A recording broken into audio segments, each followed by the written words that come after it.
दी छोड़ सतगुरु रामपाल जी परमेश्वर जी की जय हो।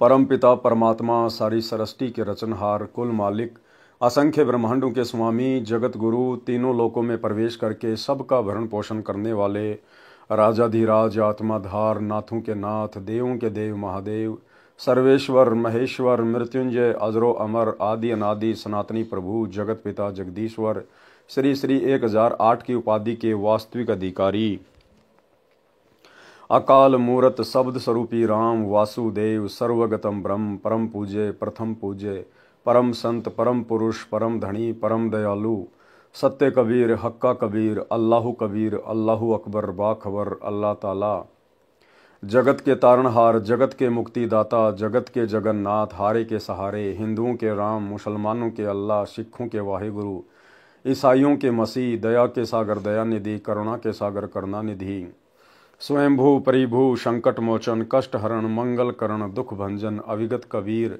निर्विकार निर्विषम परमात्मा अलय अलेख सतगुरु आदि अनादि सतगुरु असली मर्यादा पुरुषोत्तम असली राम असली कृष्ण असली घनश्याम असली मुरारी राजाओं के राजा महाराजाओं के महाराजा शहंशाहों के शहंशाह सम्राटों के सम्राट भगवानों के भगवान अल्लाहों के अल्लाह प्रभुओं के प्रभु मसीहाओं के मसीह सच्चे वाहिगुरु बाबाओं के बाबा पीरों के पीर सेठों के सेठ जगत सेठ सावड़सा सेठ सर्वगुण संपन्न अनंत कोटि कलाओं के स्वामी अनंत कोटि ब्रह्मांडों के नायक योगियों में महायोगी ध्यानियों में महाध्यानी सिद्धों में परम सिद्ध ज्ञानियों में तत्व ज्ञानी ब्रह्म ज्ञानी महाज्ञानी परम ज्ञानी सर्वश्रेष्ठ ज्ञानी विज्ञानी युवा कबीर समृत कबीर असमवात अमित ओजा सच्चे रहनुमा करीम अल्लाह सुभान अल्लाह दुनिया के अंतिम पैगंबर 8 सितंबर 1951 से गांव धनाना जिला सोनीपत हरियाणा भारतवर्ष की पावन भूमि पे प्रकट रियल कल की भगवान श्री नारायण साकार हरि श्री बाबा साहेब शब्द स्वरूपी राम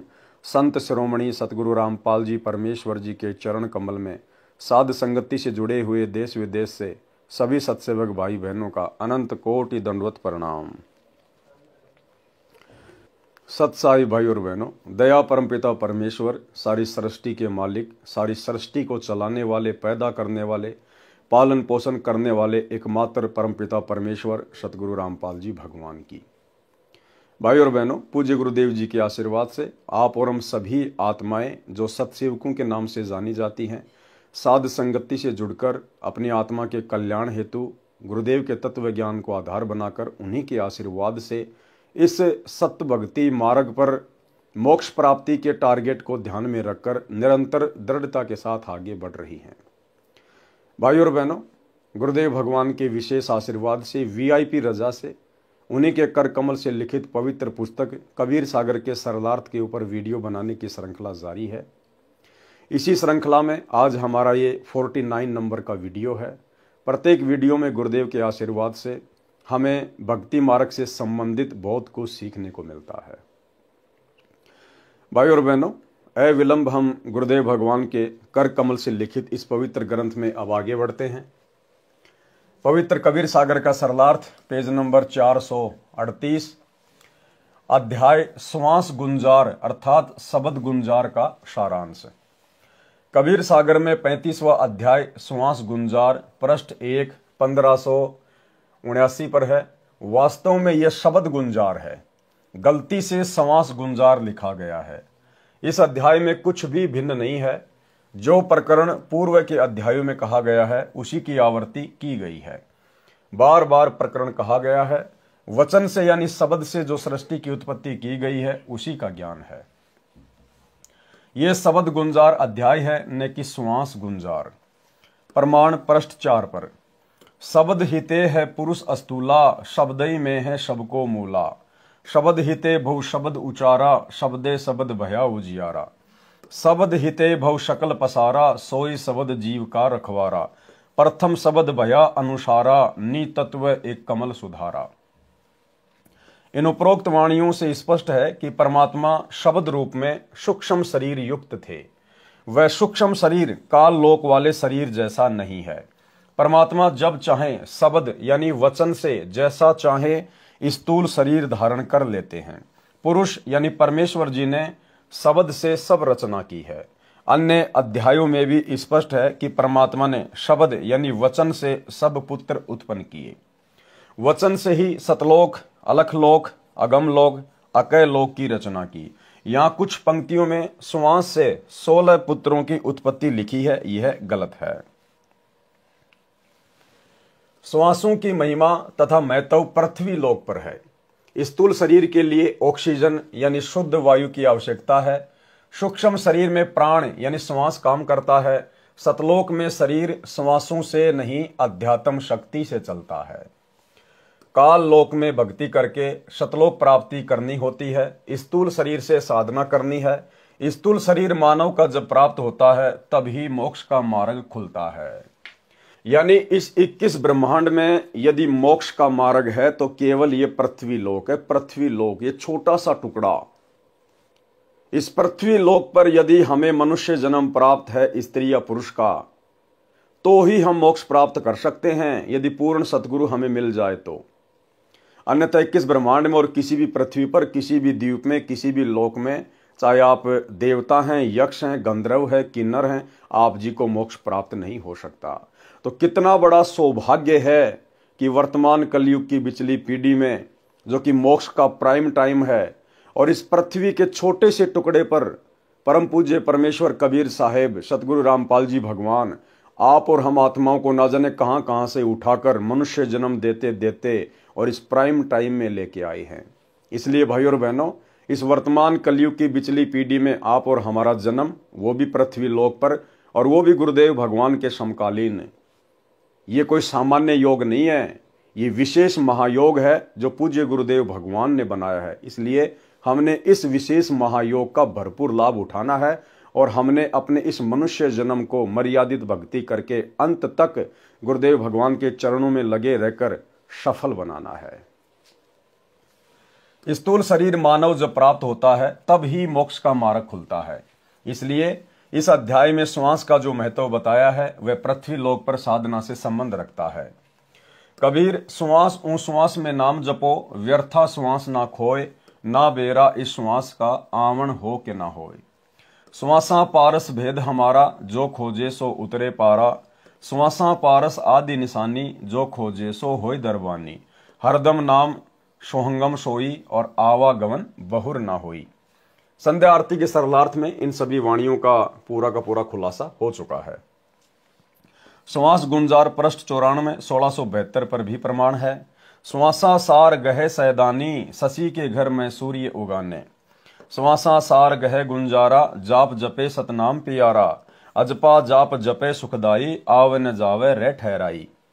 इस प्रकार श्वास का महत्व बताया है। श्वास से सुमरण करने से यानी जाप की धुन लगन के साथ जाप करने से जीव मोक्ष प्राप्ति करता है। क्या करे परमात्मा भाई और बहनों, ध्यान से देखिए। श्वास से सुमरण करने से यानी जाप की धुन लगन के साथ जाप करने से जीव मोक्ष प्राप्ति करता है। यानी नाम उठत नाम बैठत नाम सोवत जाग बे, नाम खाते नाम पीते नाम सेती लाग बे। इस विधि से हम मोक्ष प्राप्त नहीं कर सकते, क्योंकि खाते पीते उठते बैठते नहाते धोते चलते फिरते आप और हम लगन से श्रद्धा से मंत्र जाप नहीं कर सकते। सुरती नृत्य मन और पवन के साथ ये सतनाम का जाप नहीं कर सकते। इसलिए परमेश्वर कह रहे हैं कि लगन के साथ जाप करने से। इसलिए आपने पिछली वीडियो में देखा जिसमें गुरुदेव भगवान ने लिखा कि आपको एकांत में बैठकर समय निकालकर और जो जाप आपके गुरुदेव ने दिया है उसका प्रेम के साथ आपने जाप करना है। ये चलते फिरते जाप करना ये केवल भक्ति की शुरुआत की स्थिति है, लेकिन जब आपको सतनाम मिल जाता है, आप समझदार हो जाते हैं, उसके बाद आपने भक्ति मार्ग को प्रथम स्थान पर रखकर चलना होता है। सबसे पहले परमात्मा की भक्ति और सेवा, उसके बाद में पेट भरण के अन्य कार्य। श्वास से सुमरण करने से यानी जाप की धुन लगन के साथ जाप करने से जीव मोक्ष प्राप्ति करता है। ये श्वास शब्द गुंजार है। अध्याय का सारांश संपूर्ण हुआ। सत साहेब। अध्याय अगम निगम बोध का सारांश। भाई और बहनों, वैसे तो आज के वीडियो में सामान्य जानकारियां हैं, वो भी बहुत काम की है, बहुत मतलब की है। आप और हमें तो नॉर्मल इसलिए लगती हैं क्योंकि गुरुदेव भगवान हमें सैकड़ों बार वो जानकारियां दे चुके हैं। लेकिन जो नए नए भगत भाई बहन हैं, जो गुरुदेव के सत्संग सुन रहे हैं उनके लिए बहुत ही महत्वपूर्ण जानकारी है। और आगे चलकर इस पूरे वीडियो में एक विशेष पॉइंट आप और हम सत्सेवक भाई बहनों के लिए बहुत ही महत्व का है। उसके बाद में जो भगत भाई बहन अपने गुरुदेव भगवान को भोग की आरती के साथ भोग ना लगाकर खाना वगैरह खा लेते हैं, भोजन खा लेते हैं, उन आत्माओं को सोचने पर मजबूर होना पड़ेगा। और जो भाई बहन साथ संगति से जुड़े हैं, अपने गुरुदेव को प्रतिदिन दोनों समय भोग की छोटी या बड़ी आरती के साथ भोग लगाकर ही भंडारा करते हैं, उनको ये समझ में आएगा, उनका विश्वास दृढ़ हो जाएगा कि वास्तव में जो विधि परमात्मा हमें साथ संगति से जोड़कर करवा रहे हैं, ये भक्ति मार्ग की उत्तम विधि है। अध्याय अगम निगम बोध का सारांश। कबीर सागर में 36वां अध्याय अगम निगम बोध पृष्ठ 1 1691 पर है। इस अध्याय में वेद शास्त्रों का ज्ञान है तथा काल ब्रह्म के साधकों को होने वाली उपलब्धियों का वर्णन है।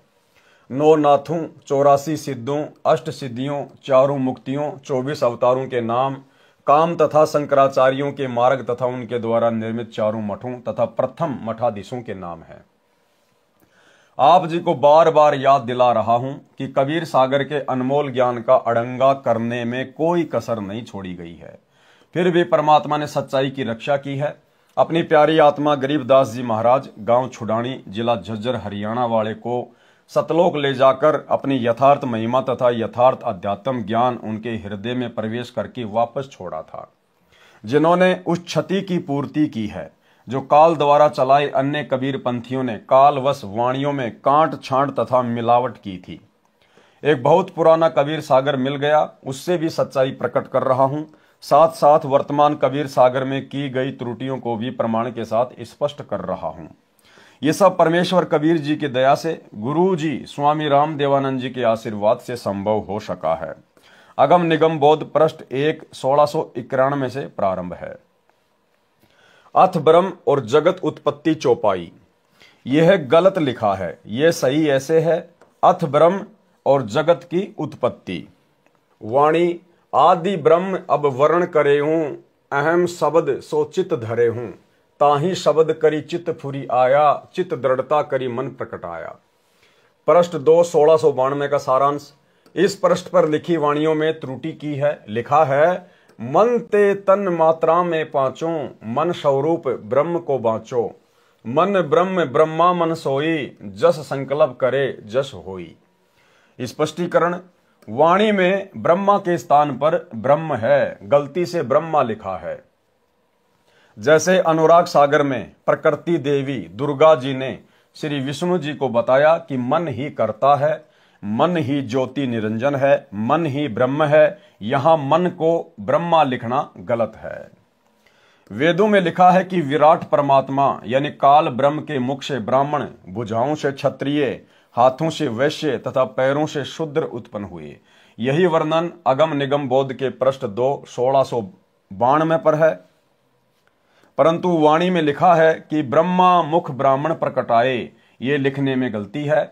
वास्तव में ब्रह्म से 4 की उत्पत्ति लिखी है, वेद में तो अन्य भी उत्पत्ति बताई है। 4 वर्ण तो स्वयंभू मनों ने बनाए थे जो ब्रह्मा की संतान है। प्रश्न नंबर 3 में चित्रगुप्त का वर्णन भी गलत लिखा है। वास्तव में चित्र अलग, गुप्त अलग है, जिसका वर्णन पहले के अध्यायों में भी कर दिया है। यहाँ प्रश्न 3 1693 पर इन दोनों को एक लिखा है, परंतु सत्य यह है कि ब्रह्म काल ऊपर आकर ही रहता है। अथ चित्रगुप्त की उत्पत्ति कथा वर्णन। ब्रह्मा 4 वरुण बनाई, ताके मन पुनि चिंत्या आई। बिना लेखक जग काज न सर है, लेखक गणक कर्म को करी है। ये विधि ब्रह्मा जो कीन विचारा, चित्रगुप्त प्रकट ते ही बारा। लीने कर लेखनी मसिदानी, प्रकटे चित्रगुप्त गुण खानी। ब्रह्मा की अस्तुत उचारे, सो धुनी सुनी विधि पलक उधारे। ब्रह्मा की तब आज्ञा पाई, तप को चित्रगुप्त बन जाई। 12 वर्ष कीन तप गाडे, पुनि भे ब्रह्मा के सन्मुख ठाडे। तब ब्रह्मा निज सभा लगाए, सुर नर मुनि भूपति चली आए। ऋषि सी सिरसा तह पगुधारा, निज कन्या वर हे विचारा। कन्या चित्रगुप्त को ब्याहा, महीप मनवंतर पुनि अशाहा। भूप मनवंतर सूरज को पोता, ताही सभा तिहि ओशर होता। सोऊं अपनी पुत्री देऊं, दोऊं तिये चित्रगुप्त वर गए हूं। पुत्र यौपो दोनों नारी, एकते 8 एकते 4। माथुर गौड अरुकरण भनीजय, वाल्मीकि श्री ध्वज ही गनीजय। सक्सेना श्री वास्तव ऐसे, श्रेष्ठाना श्रम शक है तैसे। भावार्थ, ऊपर लिखी वाणी में बताया है कि चित्रगुप्त का विवाह ऋषि सीसरसा की बेटी से हुआ। फिर लिखा है कि सूरज ऋषि का पोता भूप मनवंतर नाम का था, उसने अपनी बेटी का विवाह चित्रगुप्त से किया था। वास्तव में ऋषि सीसरसा की पुत्री से चित्र का विवाह हुआ था तथा मनवंतर की पुत्री का विवाह गुप्त से हुआ था। संत गरीबदास जी ने भी कहा है कि चित्रगुप्त 2 लिखवा ठाडे। पृष्ठ 4 1694, पृष्ठ 5 1695। इन पृष्ठों पर 4 आश्रमों ब्रह्मचर्य, गृहस्थ, वानप्रस्थ तथा सन्यासी का वर्णन है तथा चारों वेदों के 4 महावाक्यों का वर्णन है जो शंकराचार्यों की परंपरा में चलते हैं। नंबर 1 ऋग्वेद से लिया है प्रज्ञानम ब्रह्म। नंबर 2 यजुर्वेद से लिया है अहम ब्रह्म अस्मि। नंबर 3 सामवेद से लिया है तत्वमसि। नंबर 4 अथर्ववेद से लिया है अयम आत्मा ब्रह्म।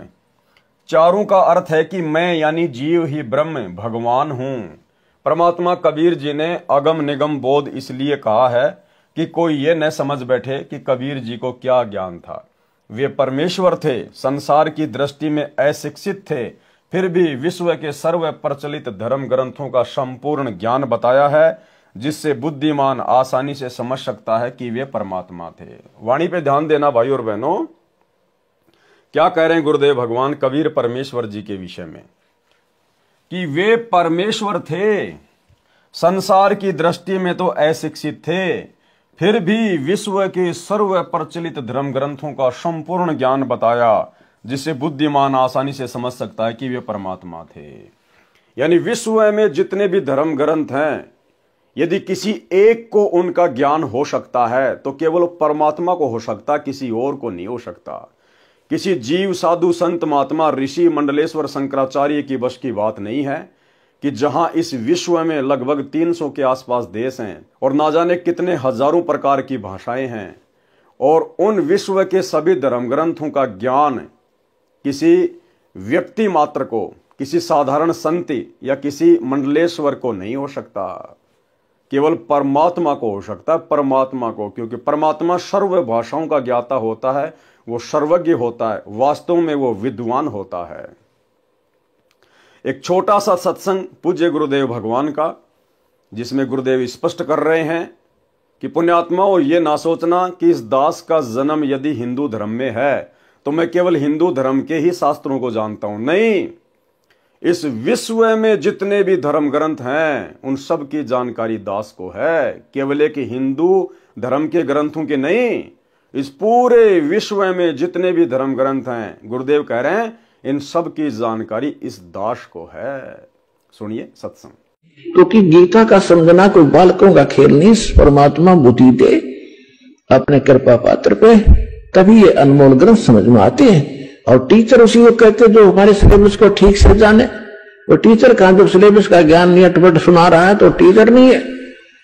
तो जितने भी आज तक धर्मगुरु किसी भी धर्म के हैं उनको अपने सिलेबस का ज्ञान वर्तमान वालों को नहीं है। इस दास रामपाल दास के अतिरिक्त विश्व में नहीं है। ये कद्दे समझ माजी उतारा।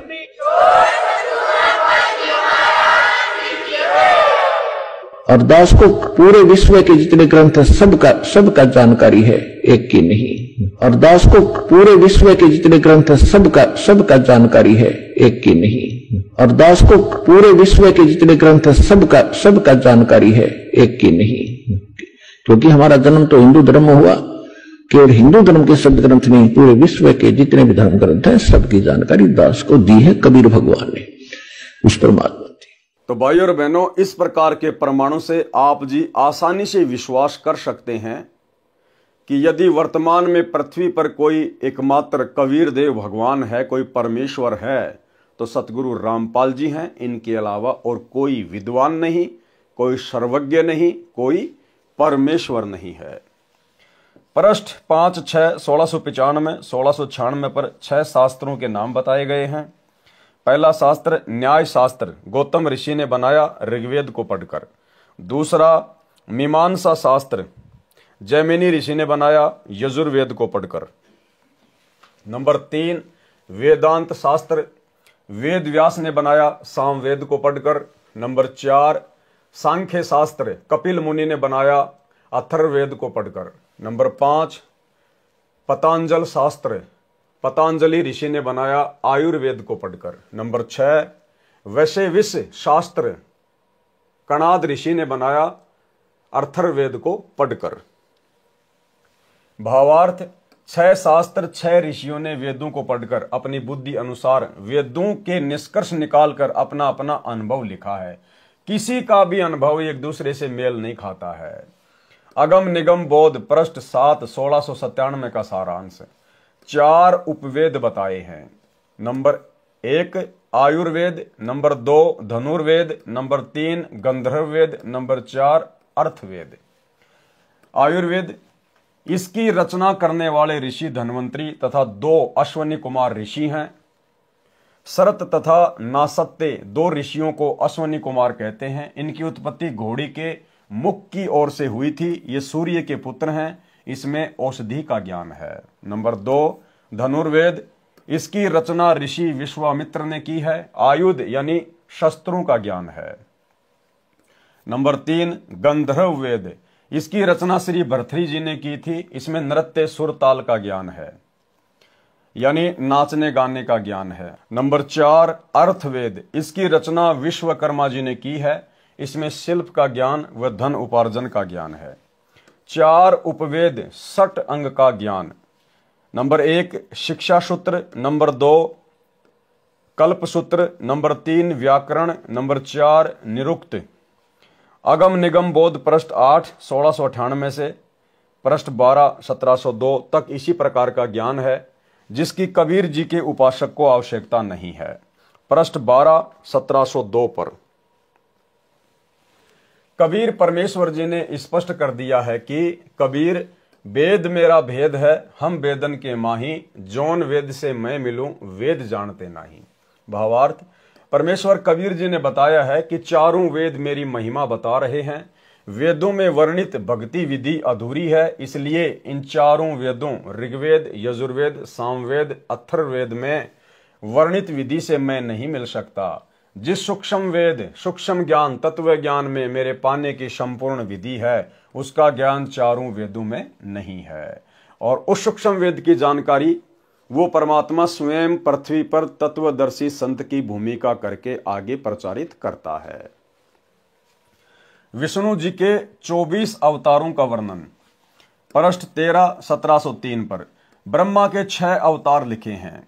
Number 1 Gautam, number 2 Kanad, number 3 Vyas ऋषि, number 4 Jaimini, number 5 Mandan Mishra, number 6 मीमांसकही। शिव जी के 11 रुद्रों के नाम बताए हैं।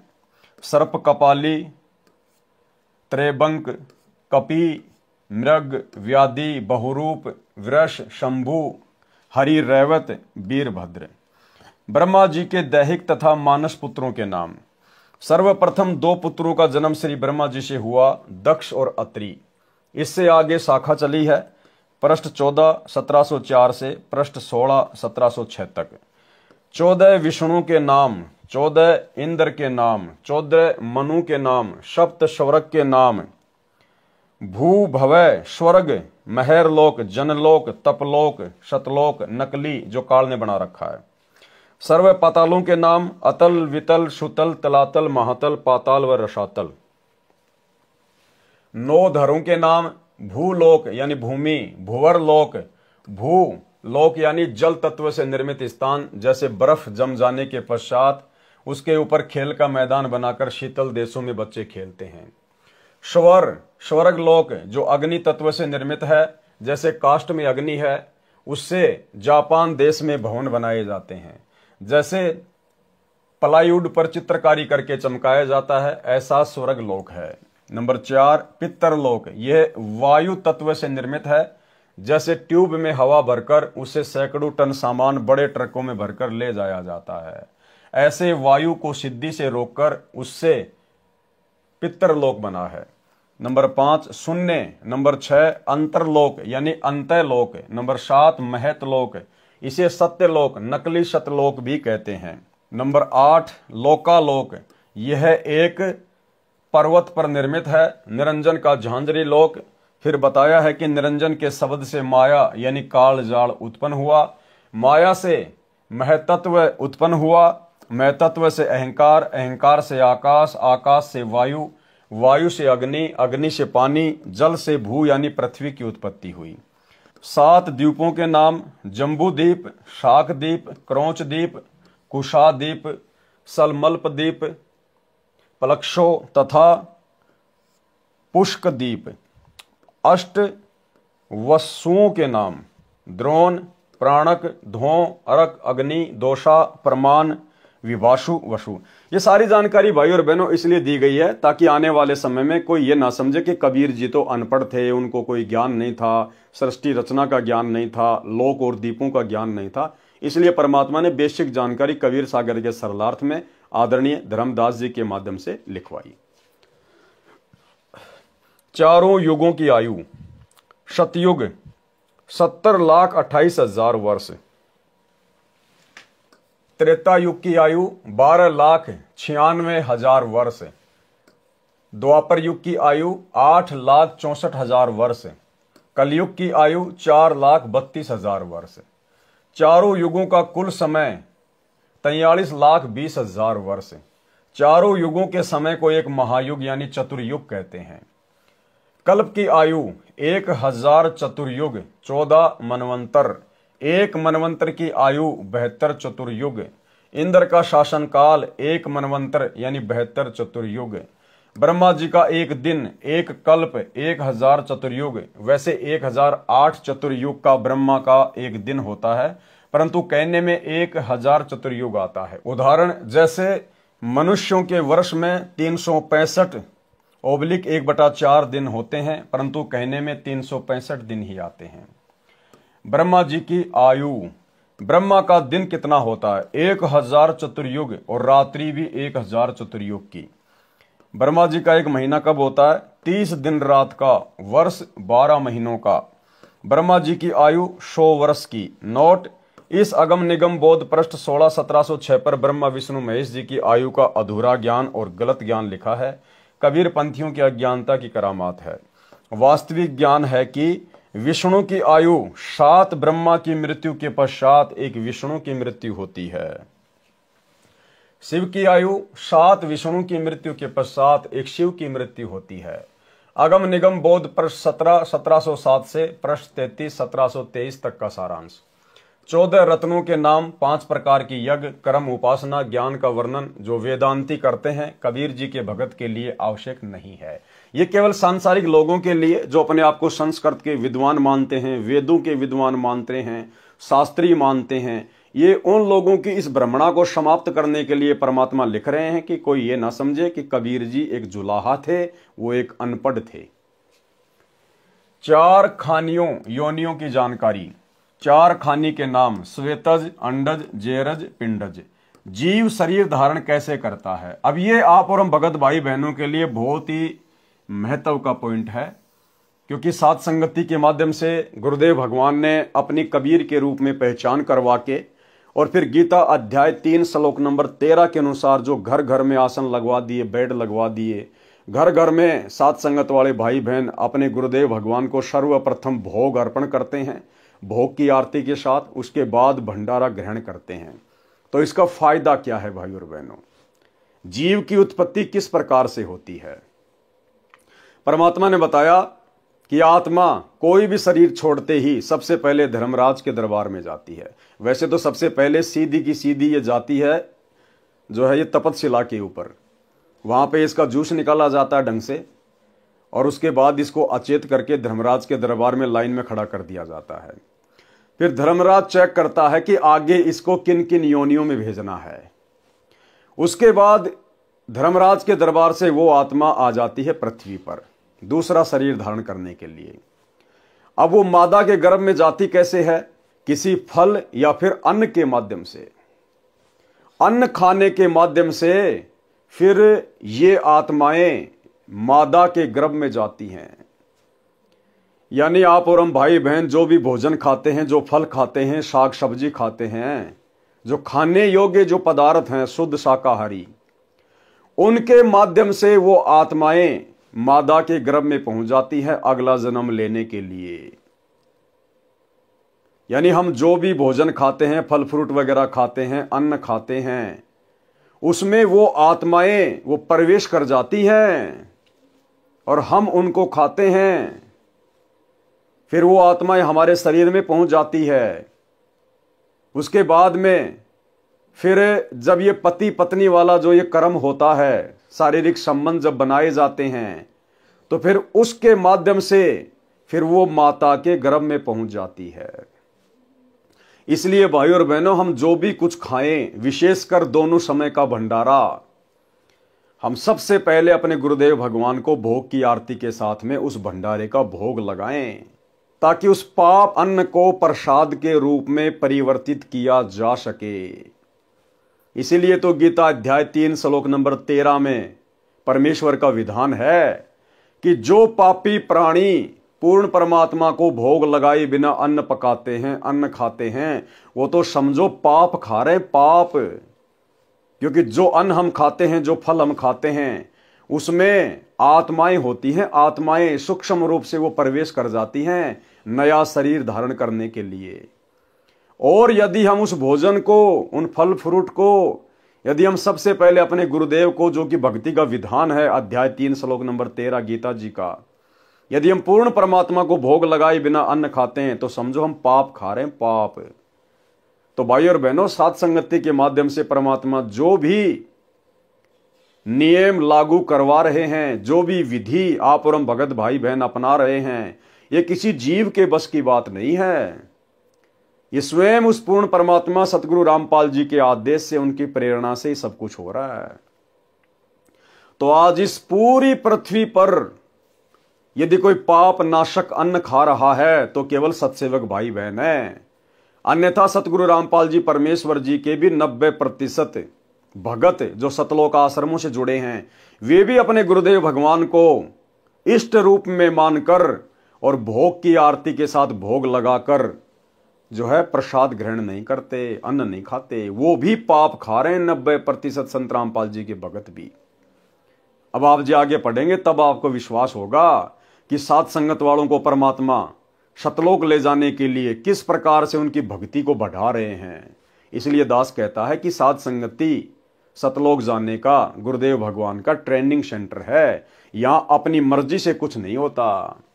अब देखिए क्या लिख रहे हैं परमात्मा, जीव शरीर धारण कैसे करता है। मृत्यु के उपरांत प्राणी धर्मराज के दरबार में जाता है। जिसको जो शरीर प्राप्त होना है वहां से उसके कर्मानुसार भेज दिया जाता है। वह जीव अन्न या फल में प्रवेश कर जाता है। जब शरीरधारी उस अन्न या फल, मेवा, घास को खाता है, वह संस्कारी जीव उसी शरीरधारी के वीर्य में चला जाता है। जिसको पशु योनि प्राप्त करनी होती है तो कोई भी गाय भैंस वगैरह जो भी अनाज खाते हैं, कोई साग सब्जी खाते हैं, कोई फल खाते हैं, तो वो उस पशु के मुख के माध्यम से और उसके पेट में चला जाता है, वो सूक्ष्म प्राणी। उसके बाद जब वो पशु शारीरिक संबंध बनाते हैं तो उनके वीर्य के माध्यम से फिर वो मादा के गर्भ में चला जाता है और फिर वो जो है उस पशु के जन्म को प्राप्त करता है। इसी प्रकार जब किसी का मनुष्य जन्म प्राप्त करने का संयोग है तो कोई भी स्त्री या पुरुष जब भोजन खाता है तो फल या अन्न के माध्यम से वो सूक्ष्म जीव उसके पेट में चला जाता है और उसके बाद जब वो शारीरिक संबंध बनाते हैं तो फिर रज और बीरज के माध्यम से फिर वो माता के गर्भ में पहुंच जाता है। तो भाई और बहनों, हम जो भी कुछ खा रहे हैं यहां पर पाप ही पाप है, पाप ही पाप। इसलिए गीता अध्याय 3 श्लोक 13 गीता जी में कहा गया है कि जो व्यक्ति पूर्ण परमात्मा को भोग लगाए बिना अन्न पकाते हैं, अन्न खाते हैं, वो समझो पाप खा रहे हैं, पाप। इसलिए भाइयों और बहनों, अपने गुरुदेव भगवान को इष्ट मानकर, क्योंकि आज हमें पता चला गया कि गीता जी में जिस परमात्मा को भोग लगाने के लिए कहा है वो परमात्मा कबीर देव है, और वो कबीर देव वर्तमान में धरती पर हमारे पूज्य गुरुदेव भगवान के रूप में है। इसलिए अपने गुरु को ही अपना इष्ट मानकर, अपना कबीर देव मानकर प्रतिदिन उन्हें भोग लगाकर, भोग की आरती के साथ उसके बाद में अन्न ग्रहण करना चाहिए। अन्यथा वो भोजन जो आप खा रहे हैं ना, वो तो पाप का भोजन है, पाप खा रहे हैं, पाप। मृत्यु के उपरांत प्राणी धर्मराज के दरबार में जाता है। जिसको जो शरीर प्राप्त होना है वहां से उसके कर्मानुसार भेज दिया जाता है। वह जीव अन्न या फल में प्रवेश कर जाता है।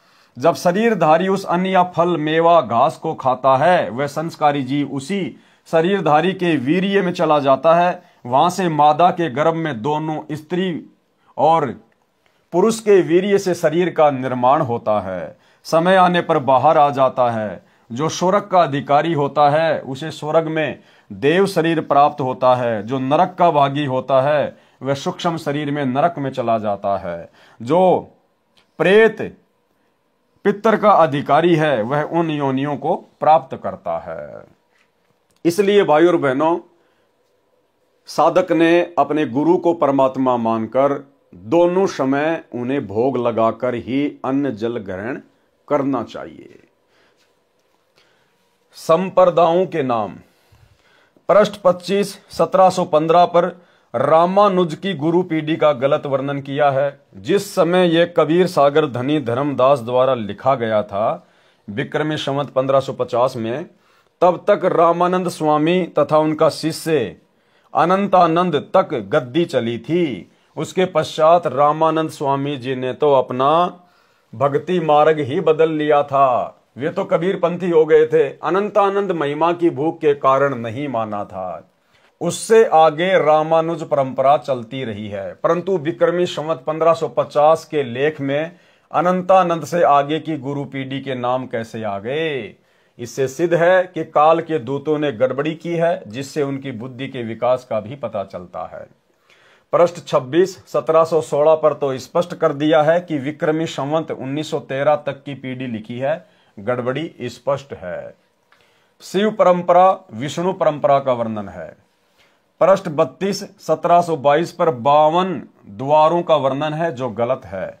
पृष्ठ 33 1723 से पृष्ठ 39 1729 तक स्वामी रामानंद जी तथा परमेश्वर सत्य कबीर जी की कथा।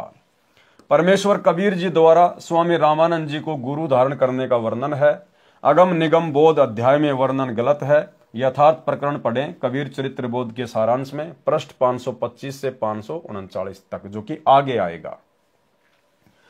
यह शब्द अगम निगम बोध के पृष्ठ 34 पर लिखा है।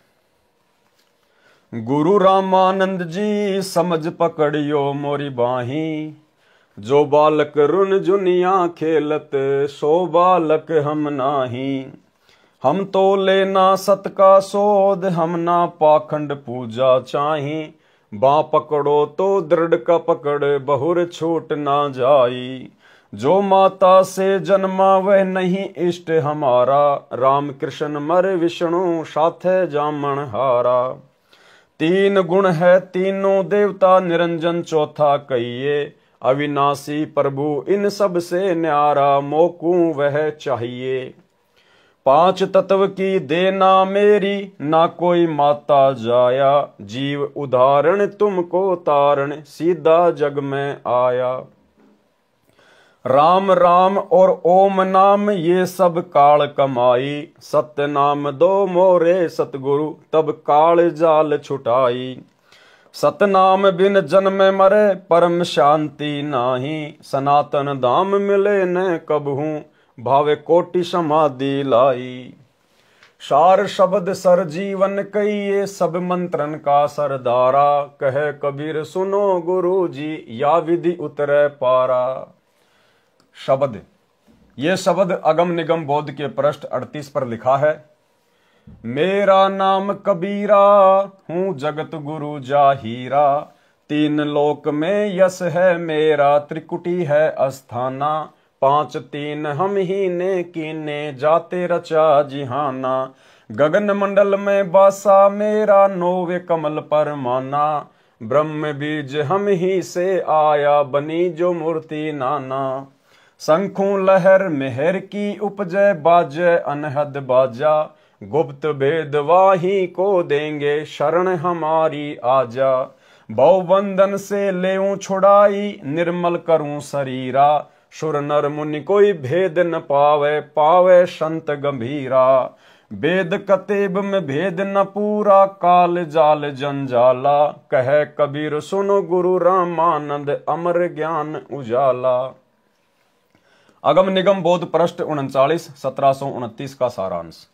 पृष्ठ 39 1729 से पृष्ठ 44 1734 तक गोरखनाथ से गोष्ठी का वर्णन है। साहिब कबीर व गोरखनाथ की गोष्ठी। एक समय गोरखनाथ सिद्ध महात्मा काशी यानी बनारस में स्वामी रामानंद जी, जो साहिब कबीर जी के गुरु जी थे, उनसे शास्त्रार्थ यानी गोष्ठी करने के लिए आए। जब ज्ञान गोष्ठी के लिए एकत्रित हुए तब कबीर साहिब भी अपने पूज्य गुरुदेव स्वामी रामानंद जी के साथ पहुंचे थे। एक उच्च आसन पर रामानंद जी बैठे, उनके चरणों में बालक रूप में कबीर साहिब पूर्ण परमात्मा बैठे थे। गोरखनाथ जी भी एक उच्च आसन पर बैठे थे तथा अपना त्रिशूल अपने आसन के पास ही जमीन में गाड़ रखा था। गोरखनाथ जी ने कहा कि रामानंद, मेरे से चर्चा करो। उसी समय बालक रूप पूर्ण ब्रह्म कबीर जी ने कहा, नाथ जी, पहले मेरे से चर्चा करें, पीछे मेरे गुरुदेव से बात करना। योगी गोरखनाथ प्रतापी, तासों तेज पृथ्वी कापी, काशी नगर में सो पग पर ही, रामानंद से चर्चा करही। चर्चा में गोरख जय पावे, कंठी तोरे तिलक छुड़ावे, सत्य कबीर शिष्य जो भय हूं, ये वृतांत सो मुनि लय हूं। गोरखनाथ के डर के मारे, वैरागी नहीं भेष सवारे, तब कबीर आज्ञा अनुसारा, वैष्णव शकल शव रूप संवारा। सो सुधी गोरखनाथ जो पायो, काशी नगर शीघ्र चल आयो, रामानंद को खबर पठाई, चर्चा करो मेरे संग आई। रामानंद की पहली पोरी, सत्य कबीर बैठे तिस ठोरी, कहे कबीर सुन गोरखनाथा, चर्चा करो हमारे साथा। प्रथम चर्चा करो संग मेरे, पीछे मेरे गुरु को टेरे, बालक रूप कबीर निहारी, तब गोरख ताहि वचन उचारी। इस पर गोरखनाथ जी ने कहा, तू बालक कबीर जी कब से योगी बन गया? कल जन्मा, अर्थात छोटी आयु का बच्चा, और चर्चा मेरे गोरखनाथ के साथ है। तेरी क्या आयु है और कब बैरागी यानी संत बन गए? गोरखनाथ जी का प्रश्न। कब के भये बैरागी कबीर जी, कब से भये बैरागी? कबीर जी का उत्तर, नाथ जी जब से भये बैरागी, मेरी आदि अंत सुधि लागी।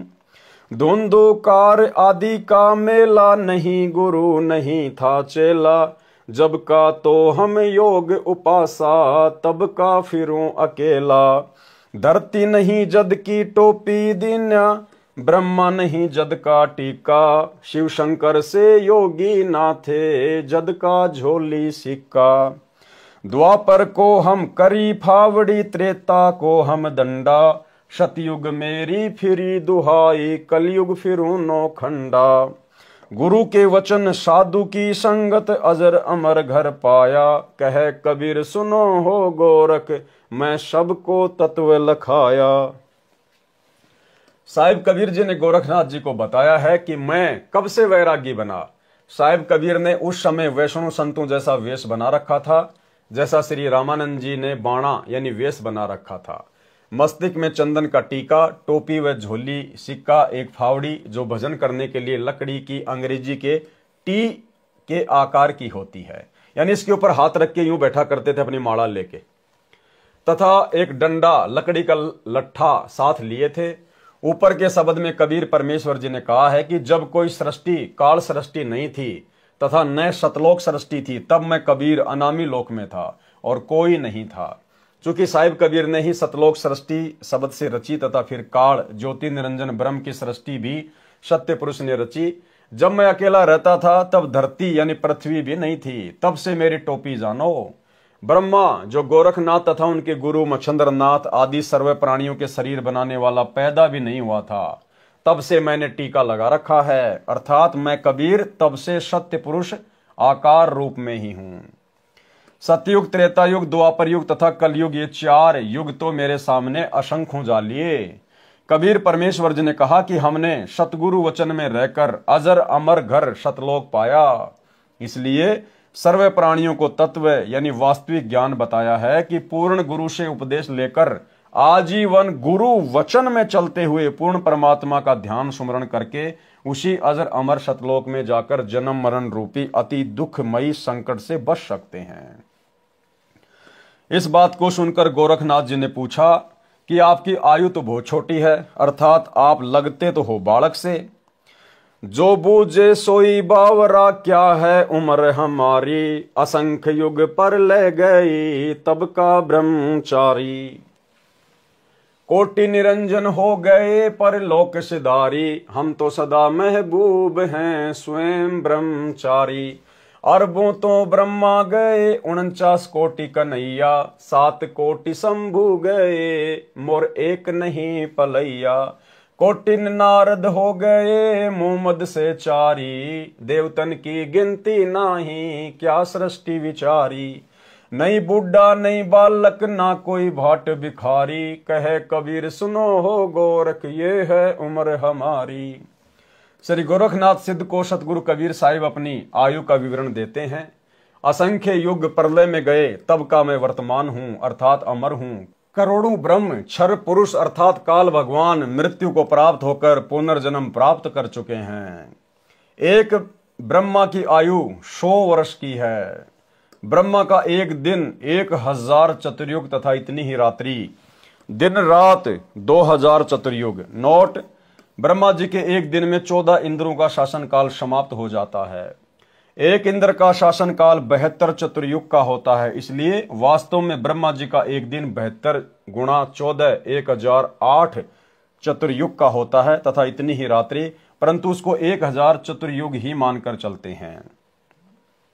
महीना 60,000 चतुर्युग, वर्ष 7,20,000 चतुर्युग की।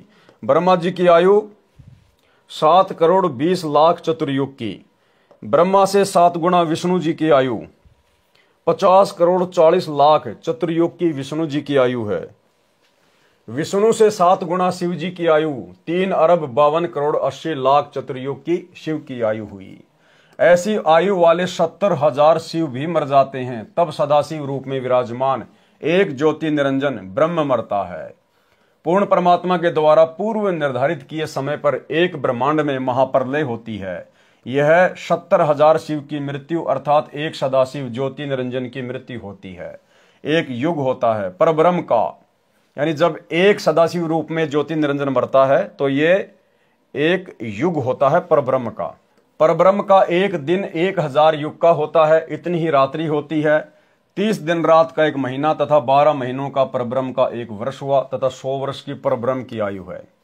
परब्रह्म की भी मृत्यु होती है। ब्रह्म अर्थात ज्योति निरंजन की मृत्यु परब्रह्म के एक दिन के पश्चात होती है। परब्रह्म के 100 वर्ष पूरे होने के पश्चात एक शंख बजता है, सर्व ब्रह्मांड नष्ट हो जाते हैं, केवल सतलोक व ऊपर तीनों लोक ही शेष रहते हैं। इस प्रकार कबीर परमात्मा ने कहा है कि करोड़ों ज्योति निरंजन मर लिए, मेरी एक पल भी आयु कम नहीं हुई है, अर्थात मैं वास्तव में अमर पुरुष हूं। अन्य भगवान जिसका तुम आश्रय लेकर भक्ति कर रहे हो वे नाशवान हैं, फिर आप अमर कैसे हो सकते हो? अरबों तो ब्रह्मा गए 49 कोटि कन्हैया, 7 कोटि शंभु गए मोर एक नहीं पलैया।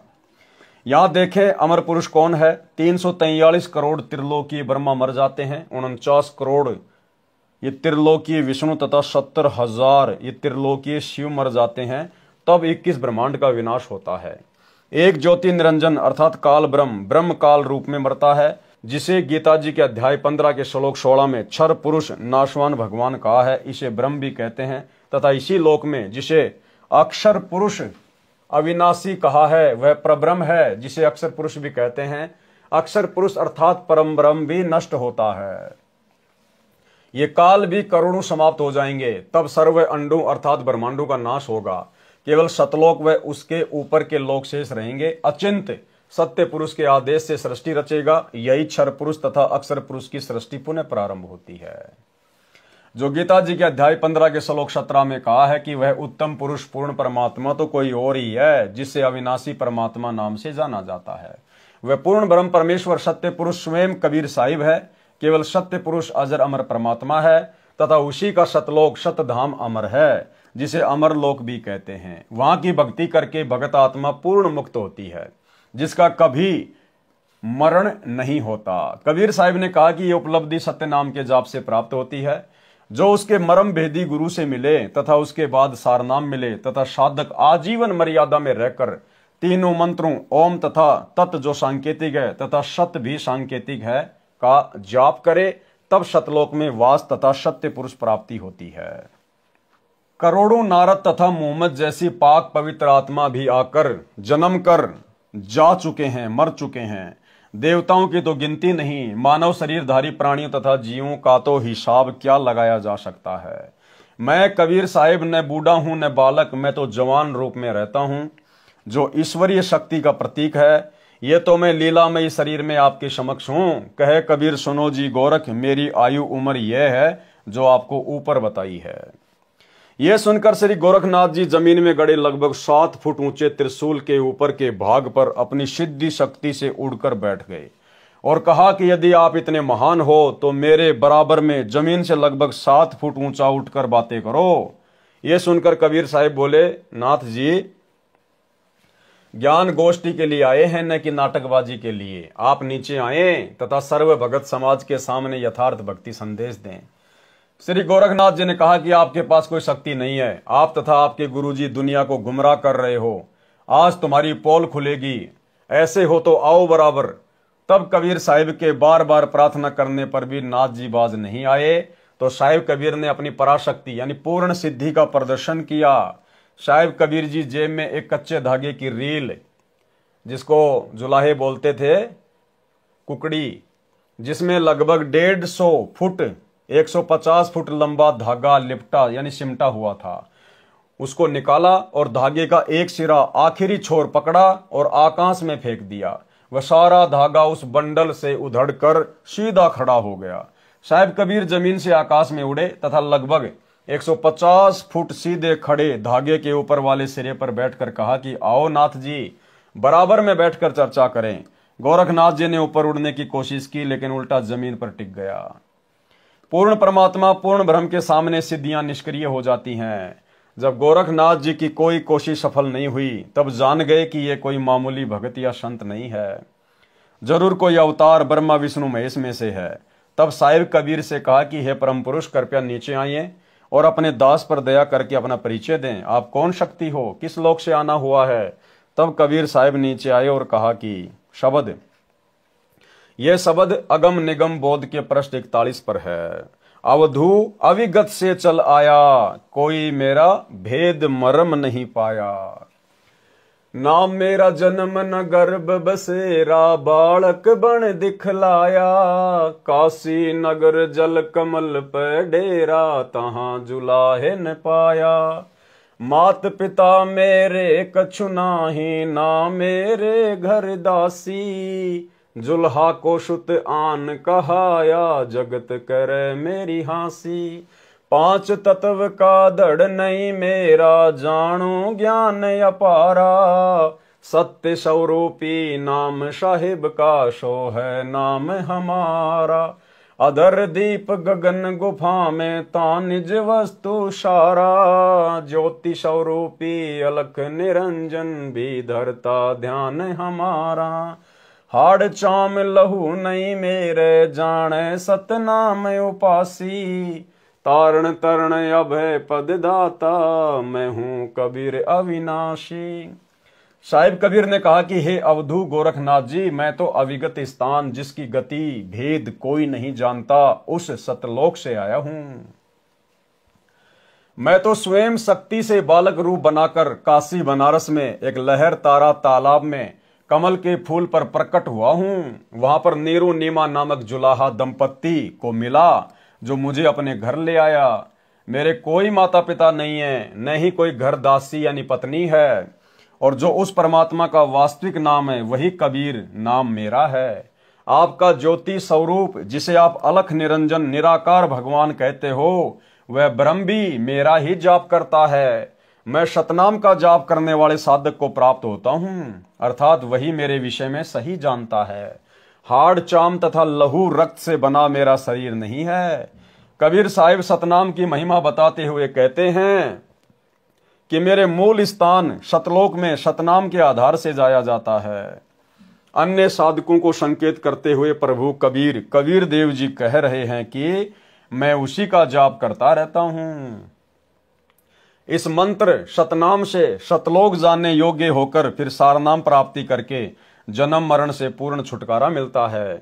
यह तारण तरण पद पूजा विधि मैंने कबीर साहिब अविनाशी भगवान ने आपको बताई है। इसे कोई नहीं जानता। गोरखनाथ जी को बताया कि हे पुण्य आत्मा, आप काल यानी क्षर पुरुष ज्योति निरंजन के जाल में ही हो। न जाने कितनी बार आपके जन्म हो चुके हैं, कभी 84 लाख योनियों में कष्ट पाया। आपकी चारों युगों की भक्ति को काल अब नष्ट कर देता यदि आप मेरी शरण में नहीं आते।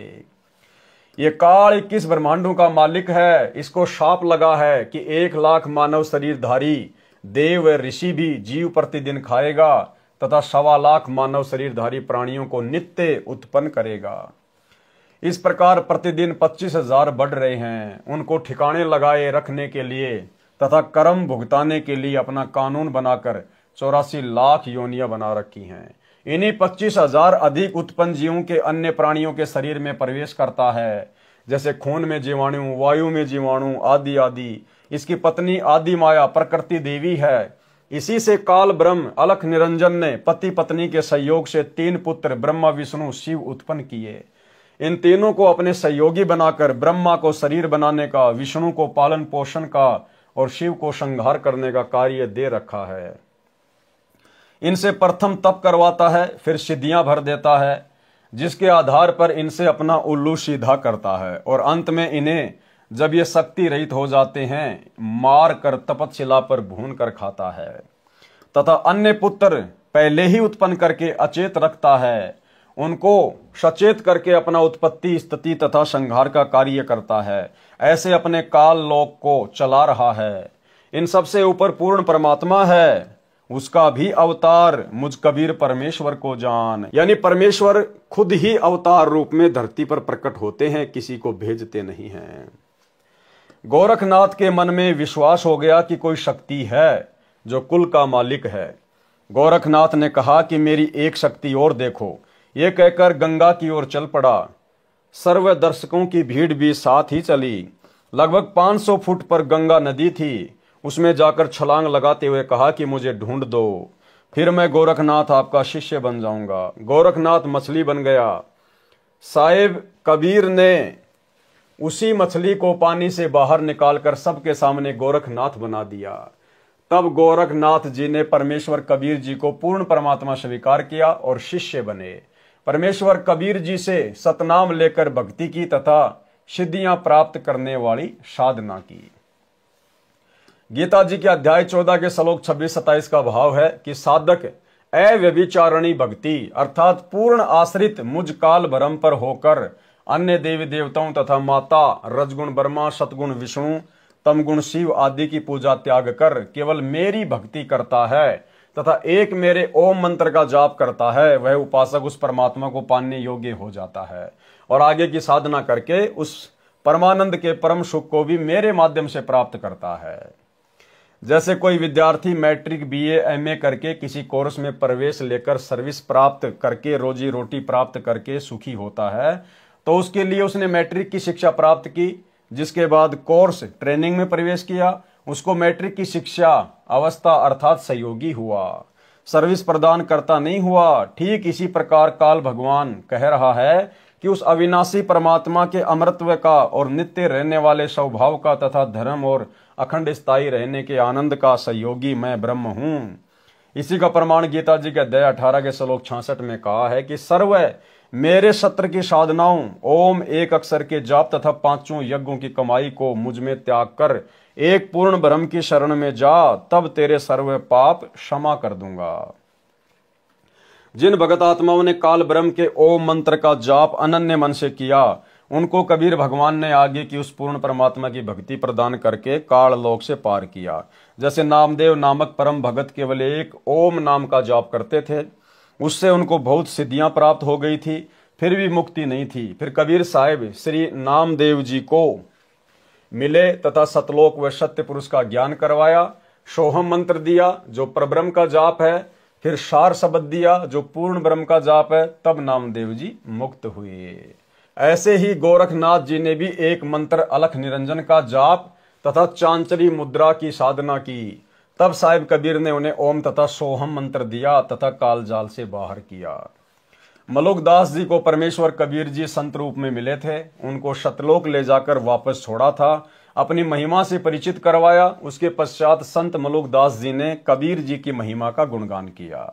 आगम निगम बोध के पृष्ठ 45 1735 पर मलुकदास जी का शब्द है, जपो रे मन साहेब नाम कबीर, जपो रे मन साहेब नाम कबीर। एक समय गुरु बंसी बजाई कालंदरी के तीर, एक समय गुरु बंसी बजाई कालंदरी के तीर। सुर नर मुनि जन चकित भये, रुक गयो दरिया नीर, जपो रे मन साहेब नाम कबीर।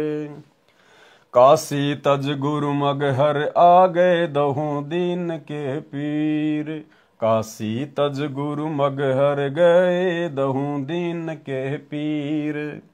कोई गाड़े कोई अग्नि जलावे, नेक न धरते धीर, जपो रे मन साहेब नाम कबीर। चार दाग से सतगुरु न्यारा, अजरो अमर शरीर, चार दाग से सतगुरु न्यारा, अजरो अमर शरीर। जगन्नाथ का मंदिर बचाया, ऐसे गहर गंभीर, जपो रे मन साहेब नाम कबीर। दास मलुक सलुक कहत है, खोजो कसम कबीर। संत दादू दास जी को कबीर जी ने शरण में लिया। श्री दादू जी को 7 वर्ष की आयु में जिंदा बाबा जी के स्वरूप में परमेश्वर कबीर जी मिले थे। उस समय कई अन्य हम उम्र बच्चे भी खेल रहे थे। परमेश्वर कबीर जी ने अपने कमंडल यानी लोटे से कुछ जल पान के पत्ते को कटोरी की तरह बनाकर पिलाया तथा प्रथम नाम देकर सतलोक ले गए। दादू जी 3 दिन रात अचेत यानी कोमा में रहे, फिर सचेत हुए तथा कबीर जी का गुणगान करने लग गए। दादू जी 3 दिन रात अचेत कोमा में रहे, फिर सचेत हुए तथा कबीर जी का गुणगान किया। जो बच्चे श्री दादू जी के साथ खेल रहे थे, उन्होंने गांव में आकर बताया कि एक बूढ़ा बाबा आया था, उसने जादू जंत्र का जल दादू को पिलाया था, परंतु दादू जी ने बताया था कि जिन मोकू निज नाम दिया, सोए सतगुरु हमार, दादू दूसरा कोई नहीं, वो कबीर सृजनहार। दादू नाम कबीर की, जय कोई लेवे ओट, ताको कबू लागे नहीं, काल बजर की चोट। केहरी नाम कबीर है, विषम काल गजराज, दादू भजन प्रताप से भागे सुनत आवाज। अब हो तेरी शब मिटे जन्म मरण की पीर, श्वास ऊ श्वास सुमर ले, दादू नाम कबीर।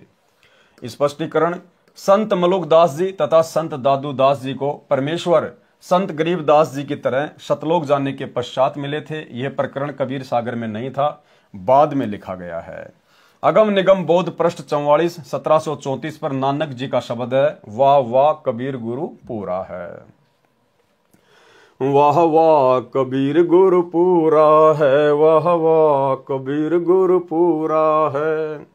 पूरे गुरु की मैं बल जाऊं, पूरे गुरु की मैं बल जाऊं, जाका सकल जहूरा है। वाह वाह कबीर गुरु पूरा है, वाह वाह कबीर गुरु पूरा है। अधर दलूचे पर गुरुवन के, अधर दलूचे पर गुरुवन के, शिव ब्रह्मा जा सूरा है, वाह वाह कबीर गुरु पूरा है। श्वेत ध्वजा फरकत गुरुवन की, श्वेत ध्वजा फरकत गुरुवन की, बाजत अनहद तूरा है, वाह वाह कबीर गुरु पूरा है, वाह वाह कबीर गुरु पूरा है। पूर्ण कबीर सकल घट दर से, पूर्ण कबीर सकल घट दर से, हरदम हाल जहूरा है, वाह वाह कबीर गुरु पूरा है, वाह वाह कबीर गुरु। नाम कबीर जपे बड़ भागी, नाम कबीर जपे बड़ भागी, नानक चरण को धूरा है, वाह वाह कबीर गुरु पूरा है, वाह वाह कबीर गुरु पूरा है। अगम निगम बोध पृष्ठ 46 पर प्रमाण दिया है कि महादेव जी के पूज्य इष्ट देव कबीर परमेश्वर जी हैं। श्री महादेव उवाच, ये संस्कृत में लिखा है, देख लेना भाई। पार्वती जी ने पूछा कि कबीर किसको कहते हैं। उनके उत्तर में शिव जी ने कबीर साहिब की स्तुति 101 श्लोक कहे हैं। उस ग्रंथ को कबीर एकोत्तर कहते हैं, जो सामवेद और पाताल खंड में है। उसमें से ये 3 श्लोक लिखे हैं। ये फोटोकॉपी कबीर सागर के अध्याय अगम निगम बोध के पृष्ठ 46 की है। इसमें किसी अन्य ने यह महादेव पार्वती का प्रकरण लिखा है। यह शुद्ध संस्कृत नहीं है। फिर भी सच्चाई यह है कि पार्वती ने पूछा कि आप जिस कबीर की महिमा बताते हुए कौन है।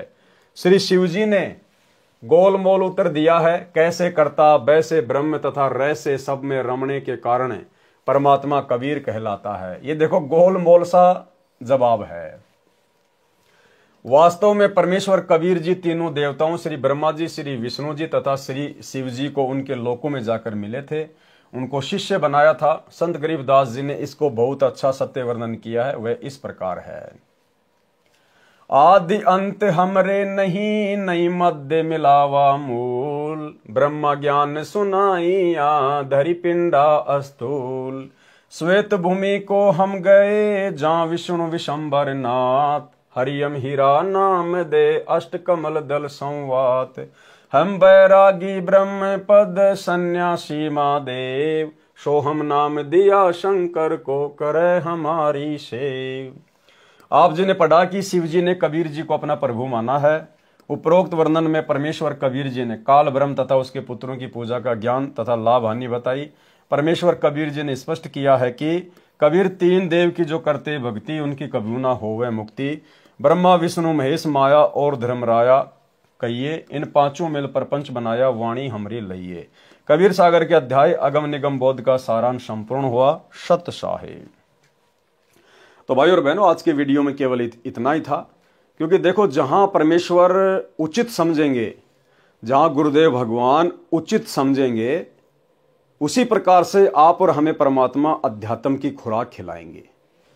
तो बीच बीच में परमात्मा जगत वाले भाई बहनों के हिसाब से भी कबीर सागर के सरलार्थ के अनुसार बहुत सारी बातें लिखते हैं, जो उन भाई बहनों के लिए भी जरूरी है, ताकि उनका ये संशय, ये भ्रम दूर हो कि भाई सतगुरु रामपाल जी कोई सामान्य संत नहीं है, कोई सामान्य गुरु नहीं है। इन्होंने जो कबीर सागर के सरलार्थ को लिखा है, ये वास्तव में कबीर सागर का जो बिगड़ा हुआ रूप है उसको सरल करके, शुद्ध करके लिखा है। और जहां जहां आवश्यकता पड़ेगी, आप और हम भगत भाई बहनों के लिए भी परमात्मा विशेष हमारा विश्वास बढ़ाने वाली बातें बीच बीच में आप और हम तक पहुंचाएंगे। तो इसी प्रकार से हम भाई बहन आगे बढ़ते रहें। गुरुदेव भगवान के कर कमल से लिखित होने के कारण इन वाणियों को पढ़ने और सुनने मात्र से भी हम ढेर सारे पुण्य के भागी बनते हैं। तो आज के वीडियो में केवल इतना ही। कल रात्रि 8 बजे फिर से दास के Facebook page Pawan Das is live के ऊपर लाइव जुड़िए। तब तक गुरुदेव भगवान हम सबको आज्ञा दें, इजाजत दें, आशीर्वाद दें। बंदी छोड़ सतगुरु रामपाल जी भगवान की जय हो।